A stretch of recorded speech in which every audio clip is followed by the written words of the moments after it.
Pemirsa, perdagangan saham di Bursa Efek Indonesia baru saja ditutup. Kita akan membahasnya bersama analis aset sekuritas Indonesia. Dan untuk membahas prospek IHSG, kita telah terhubung dengan Christine Natasha, analis Birai Aset Sekuritas Indonesia. Ya, Mbak Christine, selamat sore. Terima kasih sudah bergabung bersama kami di Closing Market. Bagaimana analisa Anda, Mbak Christine, terkait dengan pergerakan dari indeks kita sepanjang hari ini? Kalau untuk indeks kita hari ini menguat cukup signifikan ya, karena kalau kita lihat indeks saham Asia di pagi hari ini juga dibuka naik setelah indeks saham utama di Wall Street juga menguat semalam. Walaupun investor masih mencari sinyal-sinyal pemulihan ekonomi dan juga kenaikan inflasi di Amerika Serikat, yang seiring dengan ekonomi Amerika Serikat yang terus berusaha pulih dari dampak pandemi COVID-19 ini, investor juga masih bertanya-tanya apakah mungkin pertumbuhan ekonomi yang pesat di Amerika Serikat ini akan diterjemahkan kepada tingkat inflasi di Amerika Serikat yang tinggi, yang juga nantinya melaju pesat dan memicu The Fed untuk menarik paket stimulus moneter. Namun ada dari sisi positifnya, kalau dari The Fed Beige Book mengatakan bahwa ekonomi Amerika Serikat yang berkembang ini masih dalam kecepatan yang moderat, belum terlalu cepat. Di bulan April hingga akhir Mei kemarin, di tengah pelaksanaan vaksinasi di Amerika Serikat yang cukup meningkat dan juga pelonggaran dari pembatasan sosial. Dan kalau kita lihat sentimen positif juga datang dari yield Treasury Amerika Serikat 10 tahun yang turun sedikit menjadi 1,59%.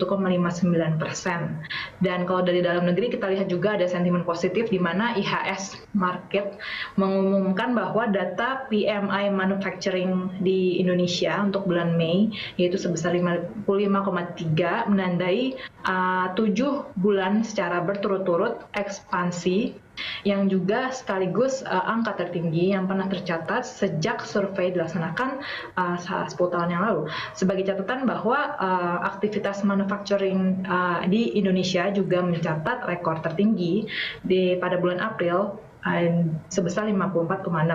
Ini jelas memberikan angin segar untuk para investor karena industri manufaktur menyumbang cukup besar ya ke GDP kita sebesar 20% di tahun 2020 kemarin, di mana ini memposisikan industri manufaktur sebagai industri yang cukup penting di negara ini. Gitu.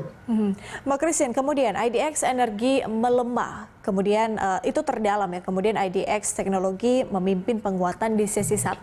Anda melihat apa saja ini pemicunya? Kenapa kemudian IDX energi melemah terdalam, kemudian juga IDX teknologi memimpin penguatan? Seperti apa kemudian rekomendasi Anda untuk dua sektor itu? Kalau saya lihat, kalau saham-saham energi kemungkinan ini karena aksi profit taking, karena kalau kita lihat memang trennya masih menguat, dan juga kalau kita lihat oil price juga masih meningkat. Dan kalau untuk saham-saham teknologi kita lihat karena nantinya ada pencatatan saham-saham teknologi ke depannya, kita lihat memang ada optimisme dari market bahwa indeks teknologi juga akan menopang IHSG nantinya, terutama di tahun 2022 nanti. Oke, dengan adanya melihat pergerakan indeks kita yang berada di posisi zona hijau begitu, kemungkinan ada potensi profit taking. Bagaimana kemudian peluang indeks kita dengan adanya potensi profit taking ini? Apakah memang bisa bertahan di level 6.000 atau seperti apa analisa Anda, Mbak Christine? Saya lihat sih kemarin kan indeks sempat melemah ya ke level 5.700, di mana itu adalah level support, karena jika tidak tembus level 5.700 maka IHSG penguatannya cukup lumayan ke level 6.000. Namun di level 6.000 ini ada lagi resisten yang harus tembus, di mana saat ini sudah mendekati level psikologisnya itu di 6.100, di mana kalau memang bisa menembus level ini maka saya lihat ke depannya masih ada potensi untuk IHSG untuk berlanjut ke zona positif lagi, ke atas lagi. Namun jika tidak maka IHSG kita masih akan terus berkonsolidasi untuk saat ini. Untuk peluang saham lapis 2, Mbak Christine, seperti apa? Saya lihat untuk saham-saham lapis 2 masih ada beberapa yang bagus, karena recently juga ada beberapa saham-saham yang saya lihat untuk lapis 2 seperti Mari atau Mahaka Radio Integra, di mana perusahaan juga mencatatkan hal-hal positif ya, seperti aplikasi Noise 2.0-nya yang mana ini baru diluncurkan dalam beberapa pekan yang lalu, ternyata sukses menduduki peringkat yang cukup tinggi di Google Store, dan di mana Noise untuk pengguna dari Noise ini penggunanya dengan monthly active user yang terus meningkat, dan kita melihat masih banyak potensi untuk perusahaan ini. Lalu kita juga lihat seperti saham MPPA di mana dia juga saat ini sedang mengarah ke e-grocery, makanya ada sentimen positif untuk perusahaan MPPA dan juga beberapa perusahaan artis dua lainnya seperti BABP dan lain-lainnya. Untuk pekan depan, Mbak Christine, rekomendasi Anda untuk beli agresif dan juga hold on strength?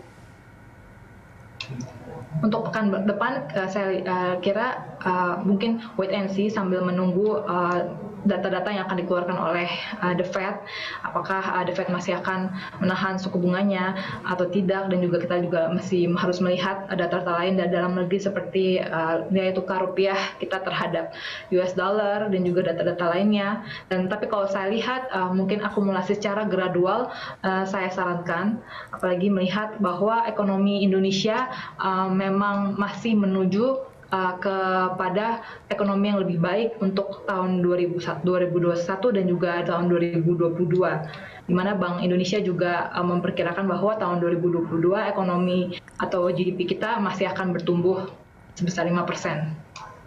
Artinya untuk pekan depan investor disarankan untuk wait and see terlebih dahulu seperti apa kemudian arah kebijakan dari The Fed dan juga sejumlah sentimen lainnya. Kemudian Mbak Christine, rekomendasi Anda untuk jangka pendek untuk emiten industri perjalanan dan juga hiburan dengan sentimen inflasi?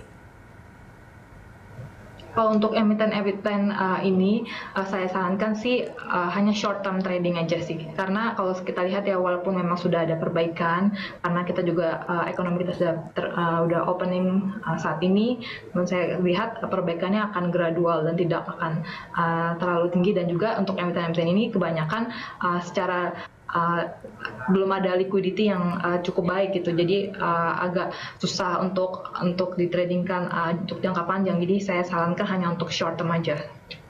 Disarankan untuk short term saja. Kemudian terakhir Mbak Christine, rekomendasi Anda untuk indeks kita pada besok hari seperti apa pergerakannya, kemudian rekomendasi saham dari Anda?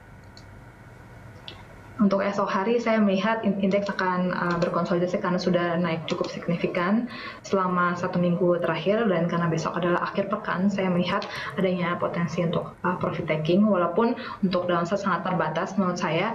Jadi untuk saham-saham yang saya lihat prospeknya masih bagus, masih boleh di buy unitnya seperti Mari, BABP, lalu saham-saham retailer seperti Ramayana, Mitra Adi Perkasa, dan saham-saham media seperti MNCN dan juga SCMA masih layak dikoleksi.